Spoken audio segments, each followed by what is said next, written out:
Hello and welcome to A Critical Dragon, where I talk about narrative in film, television, and in books. And this video is likely to get me into a bit of trouble, because no matter what I say here, no matter what qualifications I put on this, someone is going to interpret this as shots fired or me being mean or critical of how other people do things. And it's not. What I want to talk about today is how do you review books? So it's not a how-to guide. I'm genuinely interested in how you review books, how you think about books, because for me, there are two major approaches, two general approaches. And while they are sort of on opposite ends of the spectrum, they are linked together and there's movement between them. And most people fall somewhere between them using different elements. But I know someone is going to take this out of context and go, this is AP criticizing other people. It's not. I have a personal preference for these things. Other people have other preferences, which is why I am asking. But let's talk about how we review books. And for me, there are two major general approaches, and they are on opposite ends of a spectrum. And they are on a spectrum. They are joined together. There is movement between them. And one is a reader-centric approach, because it's all about the individual reader's reading experience, which typically then is universalized, and that's what the review is. Or we have a book-centric review, which is much more focused on a description of what is happening in the book. And then that is generally linked to trends within a genre or within book circles. And they kind of meet in the middle, where you could have a hybrid review, which is something that talks about the book and talks about the reading experience from that element, or talks about a reading experience and then links it back to the book. But the two extremes, reader-centric or book-centric. And as someone who is basically a structuralist and enjoys a lot of those sorts of elements, but also enjoys close reading, I'm very text-centric. And that is always going to be my preference. And I'm open and honest about it. I'm not trying to disguise anything. But I appreciate there are other ways of doing things that people like. So let's talk about a reader-centric review and how people do this. So if I did a review, and I don't do reviews on this channel, but if I did a review and I went, I hated this book, reader-centric. I didn't identify with any of the characters, reader-centric. I felt this really dragged in the middle, reader-centric experience. I didn't like the ending, reader-centric experience. The ending sucked. It didn't do anything for me, reader-centric experience. None of what I have just said has basically anything to do with the book. That's not telling the person listening to my opinion, the person listening to my review, anything about the book. It is telling them everything about how I felt about the book. And to my mind, that is a very different thing to reviewing an actual text. Because the reader experience, the big strength of this approach, the big strength is it is the emotive personal response to narrative. And as I keep saying, narrative is we take a text and then we translate it into in our brain into a personal experience. And this sort of approach is all about that personal experience. It's about, did the book impact you? Did it create emotion? Were you invested in it? Did you enjoy it? It is all of those things. It's about the power of narrative on that personal level. That is what this is all about. That is the big strength of this approach.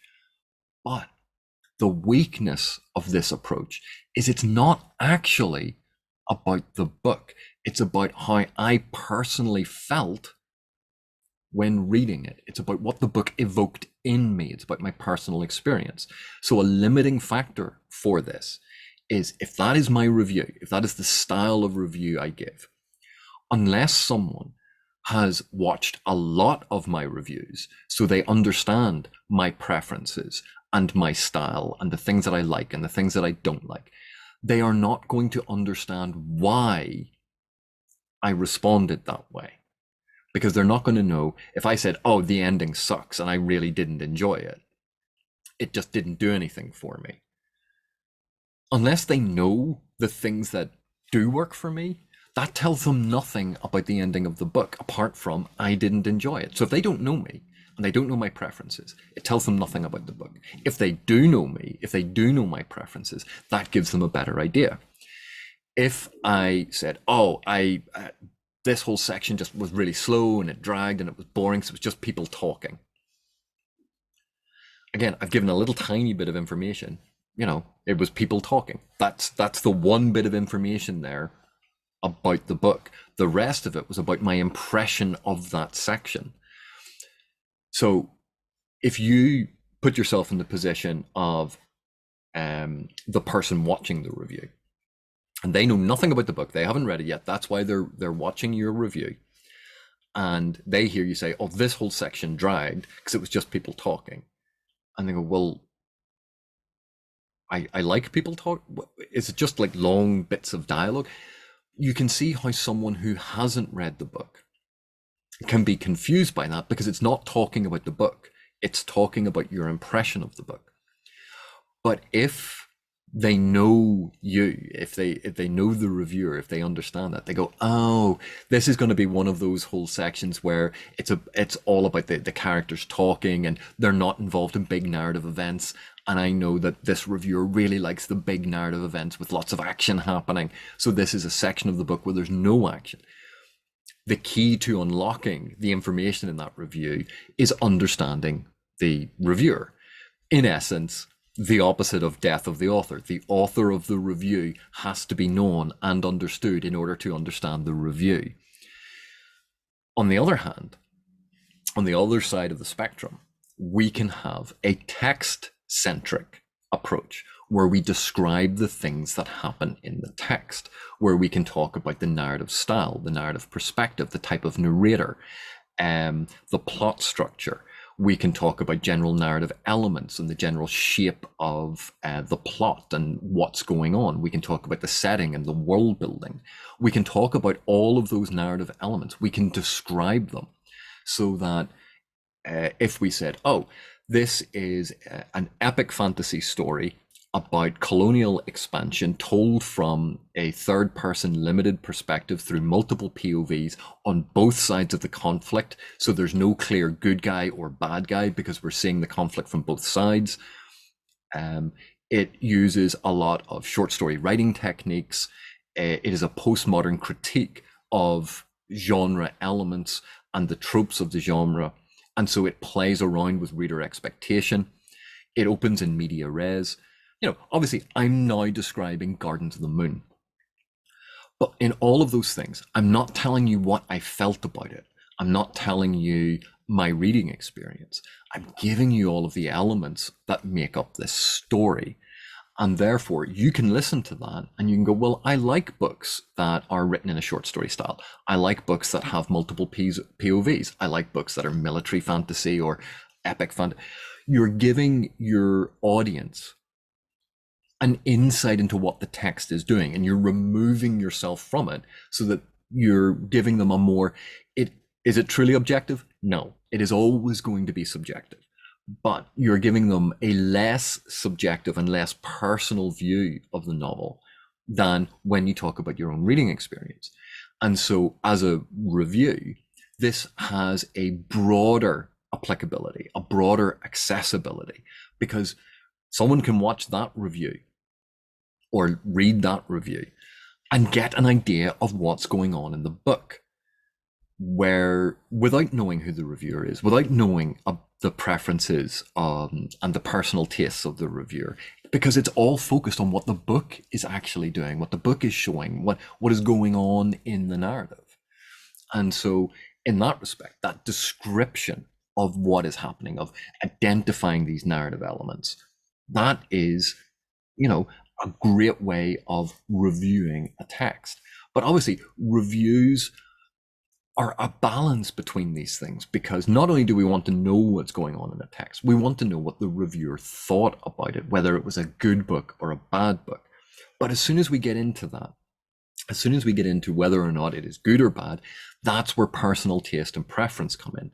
So that's why the idea of a hybrid position, somewhere between these two, where you start with identifying all of these elements, where you're more descriptive about the elements, and then you feed into whether they worked well or they didn't. But even then, that's not necessarily the same as did they work for you. And it's balancing all of these things. This is what, when I was writing reviews, when I was doing stuff like this is always what I tried to balance. But it's not easy. And anyone who's tried to sit down and write a proper, thorough review of something, you know how difficult this is to try and weigh up how much of this is just what I think, how much of this is an evaluation of the text that is fair, and how much of this is actually about the text and not just my personal preference. And all of those things have to be considerations. So that's why I'm interested in how do you talk about books? How do you evaluate books? Is it always about your personal reading experience, or is it that slightly less personal and subjective approach to talk about what's actually going on in the books? And the reason I think this is important for reviews and important for the discussion of narrative is if someone says, I really like The Wheel of Time, would I like The Malazan Book of the Fallen? And you go, well, what about The Wheel of Time do you like? Because if you like a narrative that is quite direct in its exposition, that is not, that balances quite a lot of tell, don't show, and has elements of show, don't tell, but a lot of it is tell, don't show. A lot of it is direct storytelling. And it is a limited cast, because although there are lots of secondary characters, there are relatively few central main characters. There are main actors in that series. And it has a fairly linear progression, and it has signaled an endpoint of where this series is going from the very beginning. Like, there are a whole lot of different elements for what the Wheel of Time is. And depending on which elements that you actually enjoy will dictate whether or not you like the Malazan Book of the Fallen. The fact that it's an epic fantasy and the Malazan Book of the Fallen is an epic fantasy, yeah, but they're entirely different styles of storytelling. They're entirely different tones. They're entirely different types of characters and situations. They are doing very, very different things. You can enjoy both, or you might love one and loathe the other, depending on which elements within the narrative you like. Just because they're big epic fantasy series that are concluded and have a certain number of volumes and have lots of magic in them is very rarely going to be the defining characteristic that you enjoy. There are going to be other elements, and that's going to be personal. So being able to evaluate the criteria of what is happening in a series, what is actually in the books, having that described to you so you can personally make up your own mind and go, well, I like that element, and I like that element, and I like that element, therefore I might like this book, even though that reviewer disliked it. And that's kind of what I'm getting at here. There are different ways to approach reviews, and it is not, absolutely not, that I am saying that type of review is bad and that type of review is good. They do very different things. But calling them both reviews and saying that they are both the same, that is where I think there is a mistake. And I think, again, like the difference between reading a text and listening to a text on audiobook, there are differences.